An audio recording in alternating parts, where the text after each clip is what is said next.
Yan, magandang araw sa ating lahat. Muli na naman nagbabalik ang yung lingkod, Rondy News TV. Bago tayo patuloy magpapasalamat lang muna ako sa aking mga subscribers, sa aking mga viewers. Maraming salamat sa inyong patuloy na suporta. Kahit humina na yung ating views mga kababayan Nasaan na ba yung ating mga masugid na taga-panood? Wala yung iba mga kababayan okay lang yan.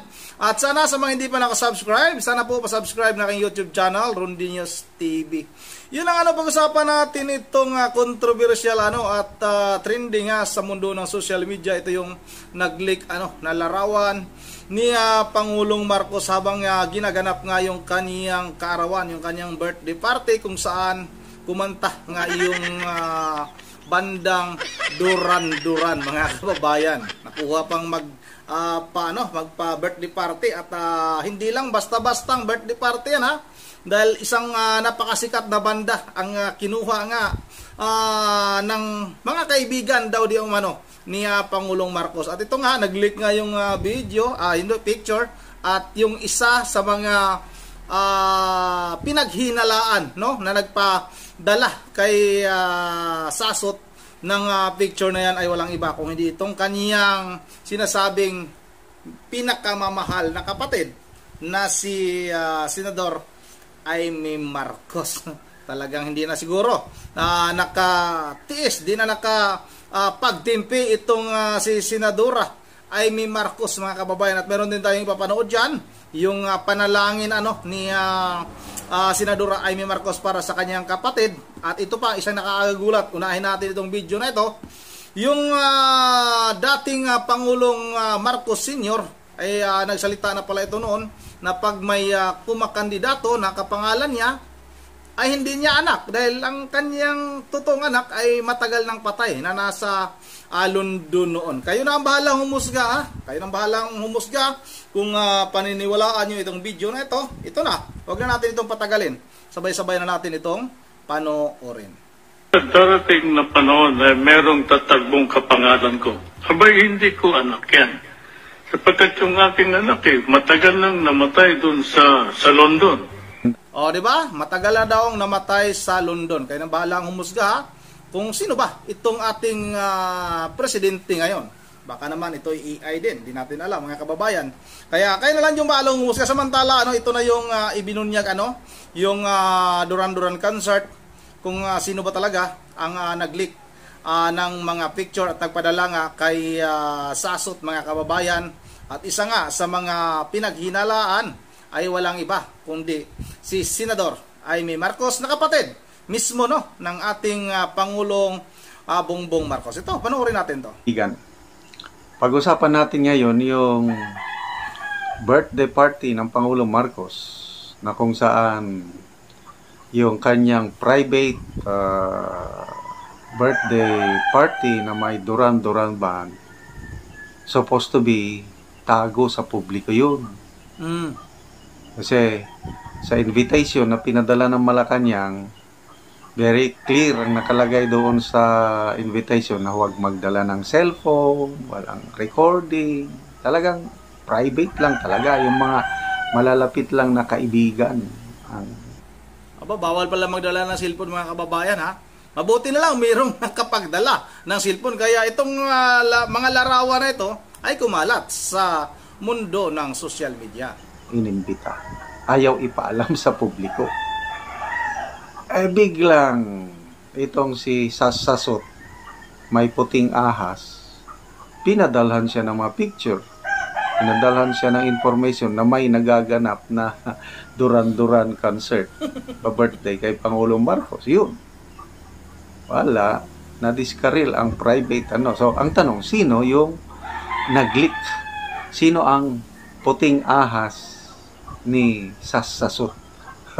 Ito, may napanood ako na vlog ni Showbiz Chika Doro. Merong source daw, according to Showbiz Chika Doro, na may source na nagsasabi, baka daw si Senator Amy Marcos, baka, source lang ito, i-share ko lang, parinig ko ang balita ni Showbiz Chika Doro. Si Pangulong Bongbong Marcos, 2 taon na ang nakararaan. Si Senator Amy Marcos ay naghahanap ng mga mga paraan upang madiskaril ang sandali ng kanyang kapatid sa spotlight, at noong ika-13 ng Biyernes, sa wakas ay sumugod siya. Ibinunyag ng isang source na si Amy ang pangunahing sospek sa likod ng pag-leak ng pribadong konsyerto ng Duran Duran sa ika-67th birthday bash ni Bongbong sa Manila Marriott. Kilalang-kilala sa pag-uudyok ng family drama, si Amy ay di umano'y nag-crash sa ultra-exclusive na kaganapan, kumuha ng larawan ng iconic na 80s band na gumaganap, at pagkatapos ay mabilis na lumabas. Pinaniniwalaang agad niyang ipinadala ang leaked picture sa isang blogger na nakalink sa Duterte Diehard Supporters o DDS. Napilitan ang Presidential Communications Office o PCO na tugunan ang pag-leak ng naturang picture na nagsasabi na ang mga matandang kaibigan ng Pangulo ay nagpasaya at si Bongbong ay parehong nagulat at nagpapasalamat na ang Duran Duran ang nagbigay ng kulay sa nasabing birthday celebration ni Marcos Jr. Nasa may tinatayang 200 million pesos ang ginastos sa nasabing secret concert, habang ang PSG ay malapit nang mamatay sa gutom sa WPS. Dahil dito galit na galit ang matandang loyalista kay Amy Marcos na si Benji Contreras dahil inilig nito ang magarbong birthday ng kanyang idol habang ang mga bilihin ay patuloy sa pagtaas. Ayon kasi sa kanyang post ay, wala na talagang matinong ginawa si Amy Marcos sa kanyang kapatid na si PBBM. Baka nga totoong siya ang puting ahas ni Maharlika. Ang isyong ito ay binigyan pa ng komento ng ilang personalidad sa social media. Ayon nga kay Edith Gulbot ay, oo, si Ateng pala ang nag-leak ng picture of the Duran Duran pa birthday concert ng adik Este Adeng niya, kaloka. Ha ha ha, ang kailangan namin ay manindigan siya para sa bayan at mamamayan. Hindi yung away nila lang, wala naman din epekto sa makakapal ang mukha. Ang kailangan ay siya mismong manguna paalisin ang kapatid niya at ibulgar din ang kasamaan ng pangungurakot ng pinsan niyang ganit din. If Amy will continue to stick to his brother and cousin's evil plans and let go of Sara Duterte, it will be the beginning of her downfall and lost track in politics and baka makulong pa siya, yan ang sabi ni Mata. No Marcos again, may sumba ang angkan na yan. Mga magna, Anyway, so, ayun, sa isang source, pinasabi na primary suspect, itong si Senator Amy ang nag-leak. Ano sa tingin nyo? Mag-comment kayo kung ano sa palagay nyo yung possibility na si Senator Amy ang nag-leak. Okay? So, believe lang ako dito kay Sas Sasot Urugando. Alam naman natin ang kanyang background na talagang diehard Marcos supporter nung panahon ng kampanyahan. Alala ko pa yung na-invite siya sa isang graduation ceremony somewhere in Cavite ba yun? Yung pinatayan siya ng ilaw. Di siya pinagsalita kasi yung school administration is pro-Leni. Nung malaman na itong si Sasasot ang guest speaker, pro-Marcos, hindi nila pinayagan, yung ayaw nilang pagsalitain, kailang mapilin, nagsalita pa rin, pinatayan siya ng ilaw, ganun. So yung number one diehard supporter noon, ito na ngayon, source na ng so ang daming mga revelation ni Sasasot na napupurnada ang administrasyon. Ito na lang. So, kayo, mag-comment kayo kung sino yung source niya. Maraming sources si Sasasot. Hindi lang itong Duran-Duran. Meron pa siyang source, yung malalayo yung nangyari sa KOJC compound. Yung ilang days ba yun? 16 days na nandun ang pulis. Yung pala, naghuhukay na ng tunnel. Paano nalaman ng publiko na nagtatunnel na, ang lalim na ng hukay? Ayun, may source na naman si Sasasot, may nagpadala sa kanya ng mga videos and pictures. Ibig sabihin, maraming naniniwala kay Sasasot. So, tingin ko, itong source niya sa KOJC compound, mga pulis na hindi na maatim ng kanilang konsensya yung nangyaring paghuhukay doon. Pinicturean, binidyoan, ipinadala kay Sasasot. So, itong Duran-Duran concert sa Marriott Hotel, I don't know kung si Senator Amy, but I'm sure yung nagpadala, nag-leak, meron siyang konsensya, may puso, yung hindi niya maatim, yung ganong, kasi nga, may mga bagyong dumating, parating, naghihirap yung mga Philippine Coast Guard personnel natin sa Escudasyon, wala nang makain, walang mainom, tapos mag-secret birthday party ka na laki ng gastos. Kahit ano pang paliwanag ngayon ng PCO na surprise daw, mga friends daw ang nagbigay noon, naggumastos, wala pa rin. Kasi na-vlog ko na ito, i-review ko na lang. Isang law professor, si Dean Danilo Gatmaitan sa UP College of Law. Very clear yung paliwanag ng law professor na 3 batas ang nilabag ng Pangulong Marcos, yung Duran-Duran party niya. Considered ito, sabi ng law professor, as a form of graft and corruption. Bawal tumanggap ng gifts, regalo. Una, yung Republic Act 6713, yung Ethical Standards of Public Officials and Accountability, ganon. Bawal tumanggap ng regalo in the form of entertainment. Nandun sa batas. May isa pang batas, yung Presidential Decree number 46 na pinirmahan ng Marcos Sr. Very clear. Bawal party-party na ganon. Then, yung pangatlong batas is Anti-Graft and Corrupt Practices Act. Ganon din, bawal. So, anong sinasabi na regalo ng di? Nilabag nila ang batas. Ano pa? Yung wala daw gastos ang taong gobyerno. Maniwala tayo. I don't know, maniwala kayo. Yung wala daw gastos. O granting na walang gastos. Binayaran ng mga kaibigan. O ano ang kapalit? Kaya ang laking halaga, ilang millions. Yung sabi ni Professor Cielo is ilang $1 million. Basta, mahal, may private plane pa na ano. Baka naman yung may-ari naman ng private plane, yun yung sinakyan ni ikaw talaga. Yung sumundo kay Mayor Alice Goo sa Indonesia. Baka din yung may-ari nung private plane na yon, baka yun din yung sinasabing gumastos sa concert na yan ng Duran-Duran. Kahit na sabihin natin na walang gastos yung ating pamahalaan, yung ating gobyerno, mga kababayan. Pero yung tama si General Macanas, ano yung kapalit? Bakit isang kaibigan gumagastos ng 200 million para lang pagbigyan yung hilig yan daw ni Pangulong Marcos, yung mga ganyang mga concert na yan. Mayroon nga mga nagsasabi hindi na daw bagay sa edad ni Pangulong Marcos para magkaroon pa ng mga ganyang concert, mga kababayan. Samantala ito yung bago ko lang din ito napanood, ito yung panalangin ni Senator Amy Marcos, kaya naniniwala din ako na baka talaga na yung nagpadala ng picture ni Sasot ay ito ngang si Senador Amy Marcos, dahil nga sa panalangin ni Senador Amy Marcos sa kaniyang kapatid. Grabe ito, mga kababayan, nabigla din ako nung napanood ko itong video na ito. Ito na, panoorin natin ito.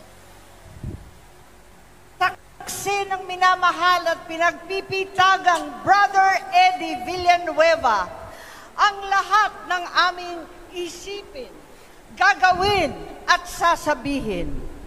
Punuin po ninyo ang aming mga puso ng biyaya upang ang lahat ng aming gagawin o hindi magagawa ay naaayon sa banal ninyong kalooban. Tulungan mong mahalin ka namin tulad ng pagmamahal ng JIL ng buong isip, buong puso at buong lakas. Naway maging inspirasyon ka sa amin na aming mga gagawin para sa ikigiginhawa ng aming kapwa, ng aming pamayanan, ng buong bansa. Inalalapit ko sa iyo ang bayang ito. Kami po ay iyong iadya sa makasariling ambisyon, kawalan ng malasakit, at pagkabulag sa kapirasong kapangyarihan. Palakasin ninyo ang kalooban at kalusugan ng mga pinuno ng bayan upang makapaglingkod ng mga katapatan, simpatsya at pananagutan. Basbasan nyo ng katapangan ang mga kapwa kong senador, lalo tigit ang aming Majority Leader Joel Villanueva, upang manindigan para sa aming institusyon ang ating konstitusyon at ng mandato ng taong bayan. Ipaalala po ninyo, mahal na Panginoon, sa Kongreso na sagrado ang tiwala ng bawat Pilipino, na ang botong ipinagkaloob sa bawat halal na pinuno ay bunga ng kalayaan at demokrasya. Protektahan nawa ninyo ang ating Vice-Presidente. Ang kagandahan taglay ng kanyang puso, pagiging matiisin, mapagpatawad at mapagkalinga. Higit sa lahat, haplusin nawa ninyo ang puso ng aking kapatid. Haplusin nawa ang puso ng kanyang kapatid. Bakit kaya? Ang Pangulo ng Pilipinas. Buksan po ninyo ang kanyang mga mata at bigyan niyo siya ng kaliwanagan ng pag-iisip. Gisingin niyo po siya. Tulog na sa katotohanan itong si Pangulong Marcos, mga kababayan, ayon sa kaniyang mismong kapatid. At ilayo sa mga demonyong nakapaligid sa palasyo. Grabe Ipaalala ninyo sa kanya ang pangarap ng aming Ama para sa ating bayan. Maging gabay, sana ang kasaysayang humubog sa aming pamilya. Napakinggan niya ang sumamo ng nakararami. Huwag bugyuin ang mga nagtiwala. Huwag sayangin ang pagkakataon. Huwag na huwag ipaubaya ang bayan sa mga sakim at uhaw sa posisyon. Uhaw, sakim sa posisyon. Itong kanyang tinutukoy, no? Baka ito naman kanyang pinsan, na si Speaker Martin Romualdez. Kitang-kita naman natin kung gaano kauhaw sa posisyon ito. Talagang namimigay ito ng 5 kilong bigas, mga kababayan, at meron nakalagay na pangalan doon na from Speaker Martin Romualdez ba yun? Hindi na sana dapat kung halimbawa mamigay man kayo ng kunting ayuda, katulad nga ng bigas na yan, 5 kilo. Magkano ang halaga ng 5 kilo, tapos ang kapalit niyan yung hinahangad din yung buto, no, ng ating mga kababayan. Kaya itong si Senador Amy Marcos, napuno na rin siguro ito dahil nga sa kanyang mga nakikita nitong kanyang pinsan na talagang kitang-kita naman, mga kababayan, kung gaano ba kaganid ito sa kanyang posisyon, sa kanyang kapangyarihan.